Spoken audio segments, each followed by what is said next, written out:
Hello, and welcome to the Wing OJT program Supervisor Briefing.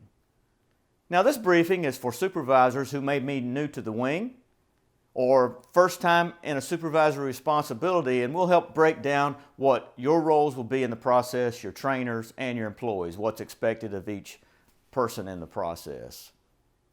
We're going to talk about the program focus. We're going to talk about Training Business Area, TBA, which is the system of record. And of course, if you don't have gas in your car, how do you know you're out of gas? You have a gas needle. So you measure that and you know it's time to go get gas. The same way we measure this to make sure that our workforce is healthy from a proficiency standpoint to support the warfighter.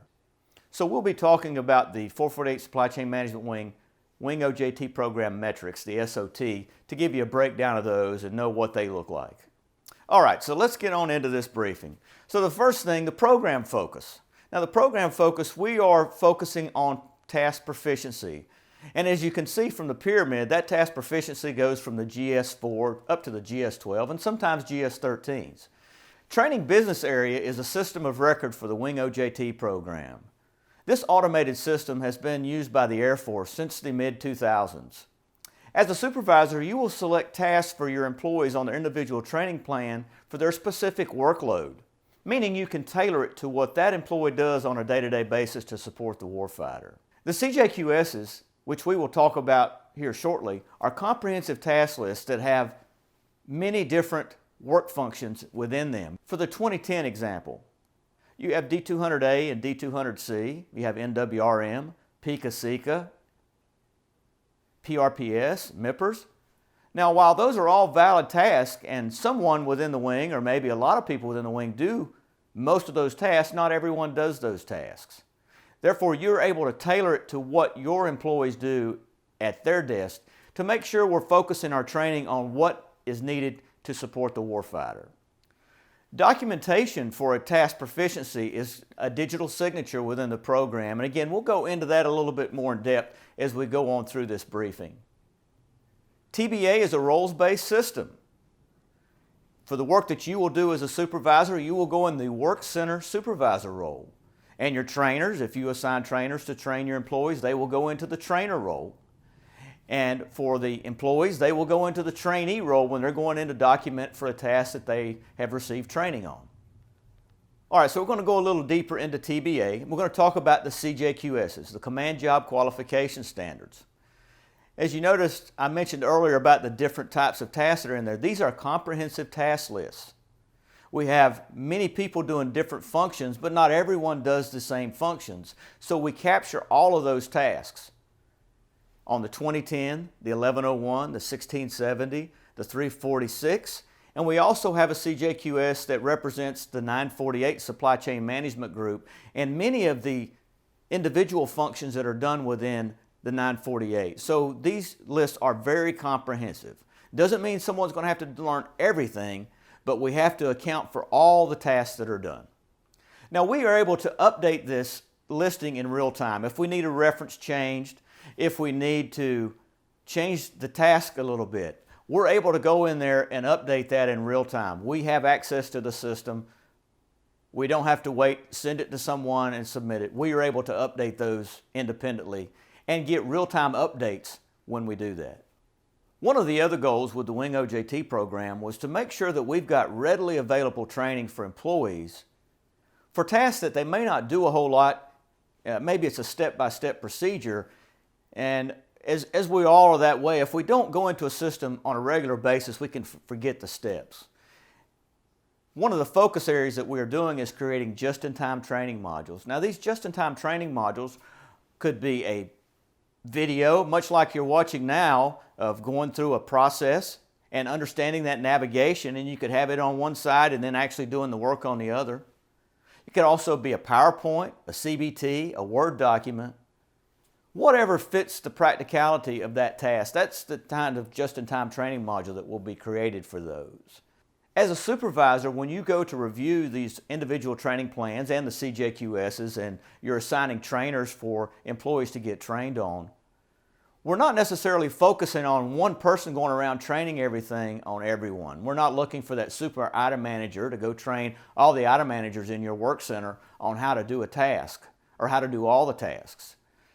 There are some people who are really good at one task, and there are other people that are good at another task. Let them train that specific task, and then the other one train the other specific task.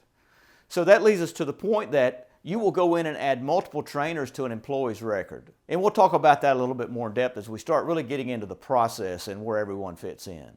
All right, so now let's look at the process. The first thing you'll want to do is to go into those CJQSs as a supervisor and review those and see all the tasks that are in there.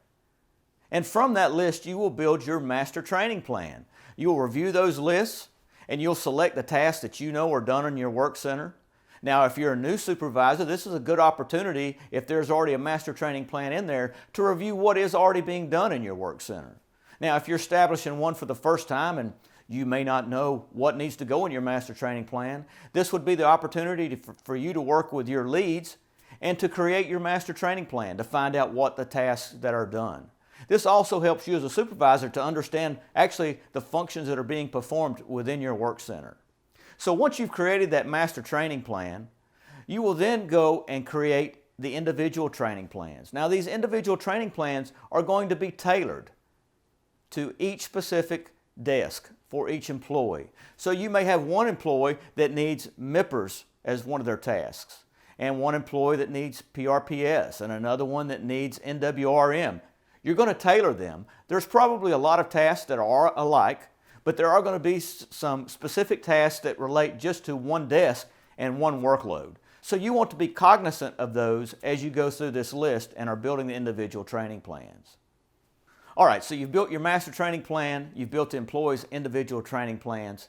Now it's time to sit down with each one of those employees and do an initial evaluation. Now this needs to be done within 30 days of a new employee coming in. What this will mean is you could send them their individual training plan, or you could bring them in your office and have them review it, and you and your employee have a conversation about the task list and what they're trained on, what they need training on. For a new employee, this creates a roadmap for them. This gives them an opportunity to look at all the tasks that they are eventually going to be trained on and give them some vision as to when and what all they need to be trained on. So once you've conducted this initial evaluation, you as well as the employee will go into TBA and document by digital signature that initial evaluation was completed. All right, so the next step in the process for a supervisor is you're going to assign those trainers. And remember, we talked about there are different tasks. Different people may have a better ability to train someone on one task than maybe someone else does. So you're going to assign multiple trainers. All right, so now we've assigned the trainers. We've got everything ready to go. We have built our master training plan. We have built the employees' individual training plans. We have conducted our initial evaluations. And those initial evaluations, when you get a new employee in, you also want to do that as well when they come in. Sit down and talk with them. So you've done the initial evaluations and you've assigned the trainers. Now, it could be you as a supervisor maybe doing some of the training, but if you've assigned trainers, then those trainers, let them know that they've been assigned as trainers, and then they should go and train the employees. So now we're getting into the process of actually conducting the training. The first step in that process is you as a work center supervisor or a trainer, whoever it may be, will go in and put a start date on a task.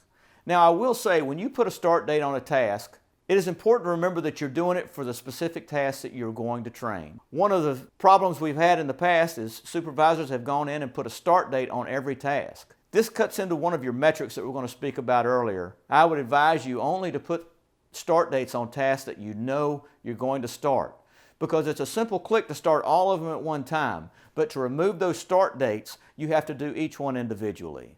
Okay, so now we've got the start date in it. So now the trainer needs to get with the employee and conduct the training. They will demonstrate the proficiency, what's expected, show the reference material, whatever the training is. Then they will want that trainee to repeat back that task proficiency, and it could, however many times it takes till the trainer and the trainee feel comfortable with it, that needs to happen. Now we'll stop there for a minute. We'll talk about journeymen that may be transferring from one work center to another, their records get archived when they get transferred. And when they're brought back in, they may already have all their tasks completed, and all you have to do is unarchived with the previous completion dates. But you would need to discuss that with those employees at that initial evaluation that we talked about earlier. All right, so the employee has demonstrated the proficiency. They feel good about it. The trainer, or you as the trainer, feel good about it. Now you want to go in and sign off the task that they are trained, which is the next step in the process. You will go in there, as the supervisor or the trainer will go in there, and digitally sign and put a start date in there that the employee is trained on the task. Now, after this has been completed, the last step in the process, and as far as you're concerned for your metrics that we talked about earlier, the employee needs to go and sign off their part of it, confirming that they are trained on this task. Now, one of the things that we brief employees and tell them is they do not have to sign off by pressure, meaning a supervisor says, hey, I need you to sign off that task because I want to get my metrics up. That's not what this process is for. We have integrity in this process, and we want to ensure folks are getting trained. So once the employee signs off the task, then that is the last step in the process, and then it would repeat from initiating another start date on another task, and so on. So that is the process. Now, there are a couple of things that I want to talk to you as supervisors about to make you aware in the process that you can use that are great tools for you as a supervisor to keep up the process of someone being trained. One of them is you can make journal entries, or the trainer can make journal entries. Let's say you have a task that is a file maintenance task. It's going to take 2 or 3 file maintenance cycles to get someone trained on. You can go in there as a supervisor or a trainer and document, we trained part A this time, 3 months from now we'll train part B. This helps to keep a bookmark in there for the trainer, the trainee, and you as a supervisor to keep up with the progress of specific tasks. And as I mentioned earlier, you can also unarchive tasks for employees that come in from a different work center, which saves you having to go back and re-accomplish all that training. Decertifying a task. That's not necessarily a bad word in this process. If an employee comes to you and says, I don't feel comfortable doing this task anymore, I need to be retrained on it, that's okay. You would simply go in the system and decertify and make an entry while you're decertifying and get them the training for that task to where they feel they're proficient again. Some of the other tools that are at your disposal as a supervisor, one of them is a master task list report. Now, this master task list report lets you go in and look by task how you are functioning. So let's say if you have Access DO35 and you have 10 employees in your work center and all of them are assigned that one task, you can look and see 10 assigned, 5 trained. You're 50% trained as a workforce within your work center to conduct that task. Now, the Work Center Training Visibility Ledger. Now, this is a report that you can build in the ad hoc reporting tools that you can have real-time access to look at the status of each one of your employees. And we'll go in depth in that a little bit more to break down that report to let you better understand what it means. All right, so how do we measure? There are 2 measures that we have. We have the SOT, the status of training metric, and the days non-progress. Now, the SOT metric is if I have 10 tasks on my individual training plan and I am trained on 5 of them, I am at 50%. Now, the wing proficiency standard is 70%, and that is rolled up based on gains and losses within an organization. The trainee program and your journeyman and your GS-12s factors into a 70% metric, which is a fair and equitable measure for a work center.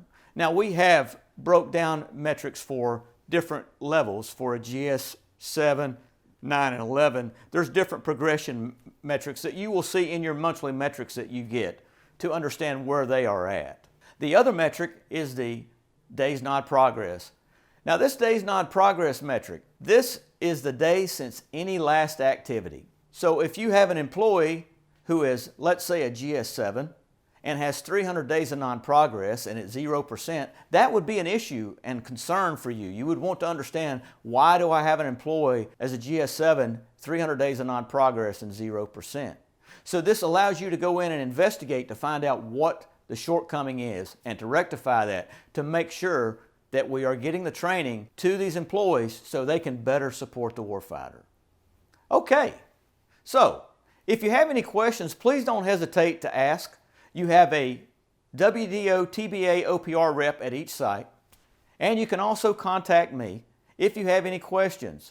Now, all the navigation within TBA, there are tutorials that can guide you through all those, so don't think that you have to be an expert in TBA. You can have one play back here and actually go through and do the tasks. So contact us if you'd like to get access to those links, and we'll help you get access to those. All right, till the next time, take care.